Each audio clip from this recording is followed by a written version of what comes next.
Vizitën e parë në Ballkanin Perëndimor si shefe e re e BE-s për politikë të jashtme dhe siguri, Kaja Kallas do ta nisë hënën në Malë të Zi.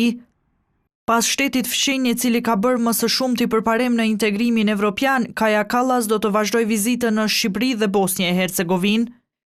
Por ndonë se nuk do të jetë shumë larg Kosovës, në agjendën e saj të vizitave nuk është edhe Kosova e Serbia. Këtë veprim të diplomatës Kallas, që është edhe zëvendës presidente e Komisionit Evropian, profesori universitar Abet Hoxha e vlerëson si bojkot dhe mesazh ndaj liderëve kosovar. Është edhe një farë shenje e BE-s, e cila dëshiron të përçojë një mesazh i cili mund të përkthehet si një farë bojkoti politik, derisa këto vendet lëvizin diçka përpara. Edhe për analistin nga Shqipëria, Ben Andoni, ky është një mesazh konkret nga BE-ja. Është një mesazh dhe ju e dini që strukturat e Bashkimit Evropian, në këtë rast Komisioni Evropian, që është një nga strukturat kryesore të Brukselit, jep mesazhe nëpërmjet protokollit të vizitës.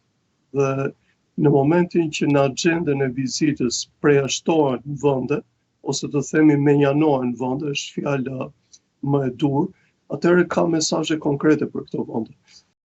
Në anën tjetër, profesori Hoxha përmend arsyet sepse mund të kenë ndikuar në mosardhjen e Kallasit në Kosovë e Serbi.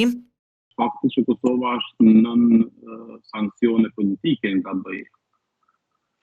Kosova është në ato masat që si po i kornizojnë në Kosovë, ato janë sankcione politike të cilat reflektojnë gjithsesi në agjendën politike të zyrtarëve të lartë BE-s. Ndërsa për Serbinë, Serbia është për momentin në disa agjenda tjera politike, me demonstrata, me presionin e brendshëm, edhe nuk ka shumë interes, edhe njerë të them, në BE. Para disa ditësh Kallas vlerësoi se dialogu mes Kosovës dhe Serbisë ka ngecur, derisa ka bërë të ditur se mund të shqyrtohen instrumente të tjera për të arritur normalizimin e marrëdhënieve. Diplomatja estoneze ka marrë postin e kryediplomatës së BE-s edhe me premtimin se do të punojë për të përshpejtuar antarësimin e Ballkanit Perëndimor në bllokun evropian.